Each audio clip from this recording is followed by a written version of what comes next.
हे बघा इथं फाईन रोज 1500 संध्याकाळी सकाळी फाईन मारतात आणि संध्याकाळी पण 1500 फाईन मारतात. इथं काय करायचं, पब्लिक प्लेस नाही आणि इथं गाडीचं नो पार्किंग पण काय पण नाही. रोज येऊन मारतात ते फाईन. रोज काय करायचं आता त्यांच्या आम्ही सांगा, तुम्ही सांगा काय करायचं.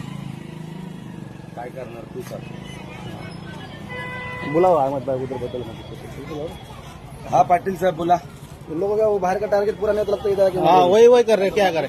मारा सर्वांना मारणं. विलेज मध्ये किती किती डबल पार्किंग, तिथं मारत नाही. इथं येऊन नाही मारतात. आम्हाला माहित आहे, आम्हाला माहित आहे. कुठं नाही मारत फाईन तुम्ही, फक्त इथं येऊनच मारतात कोपऱ्यात. उद्या सकाळी उद्या परवा हे पहिलेचे मारते ते फाईनचा बोब साहेब आहे. हा ठीक आहे परवा फक्त यांना इथं पार्किंग दिसतंय. पूर्ण विलेज मध्ये डबल पार्किंग आहे, तिथं दिसत नाही. किती भरणार फाईन.